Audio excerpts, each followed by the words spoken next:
دلوقتي معانا لعبه هنلعبها مع بعض اسمها حصل ولا ما حصلش. انا هقول لكم مواقف وانتوا تقولوا لي حصلت معاكم ولا ما حصلتش. ماشي. اول حاجه، اختلفتوا على فكره فيديو ونزلتوه برضو. هي عنيده بتعمل كده. ده كان فيديو ايه فاكرين ولا هو كذا فيديو؟ بصي دايما بتعمل كده. انا لسه عاملاه اول امبارح.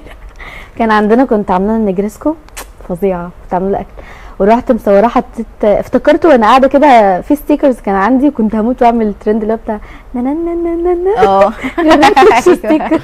وطبعا ما ينفعش يعني هو اللي هبته مثلا وسط اصحابه الكلام ده، حطيت بس عادي يعني. لا هي زعلت وتقوم قلت لها طب تعالي والله جدع يا ما تنزليش، بس في الاخر نزلناه.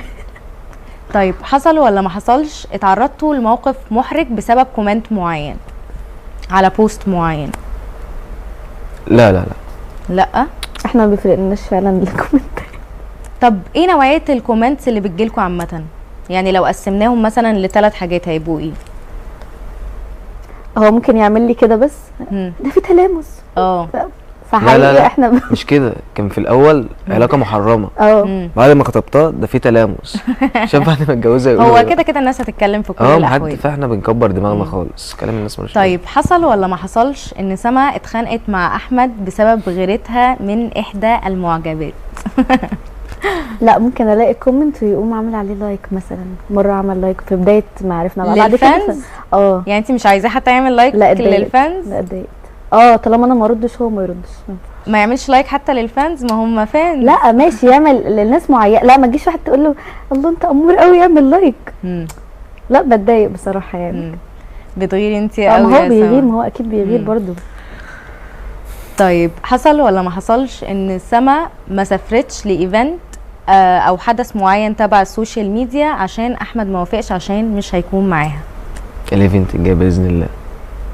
ايه ده استنى بس دلوقتي شكلنا هنعمل مشكله. مش الايفنت، بصي يعني هو انا كان جاي لي عرض ان انا ابقى مشهوره جدا واغني والكلام ده كله وبعقد والكلام ده، بس طبعا كان في شروط ان انا اقلع الحجاب مش عارف ايه، طبعا رفض وانا رفضت بصراحه. فهو ما عنده بصراحه، هو من الناس اللي لا انا مش حابب ان انا حبيبتي تبقى للكل برضه في كل حاجه، لا ما ينفعش يعني. هو السوشيال ميديا وعامل لي حوار عليه عايزنا بعد ما نتجوز في حقيقي، بعد ما تتجوزوا وتقفلي الاكونت هو عايزها اسيبها، بس ان شاء الله هنحاول نغير الفكره دي يعني. ليه تسيبها؟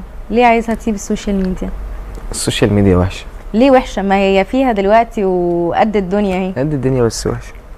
هو حاببني اهتم بحياتنا اكتر، اللي هو ما تبقاش واخده وقتي، لان معظم اللي بيتجوزوا في السوشيال ميديا على طول ماسكين التليفون كلها مثلا. كلها على السوشيال ميديا. لا مش كلهم والله كلهم.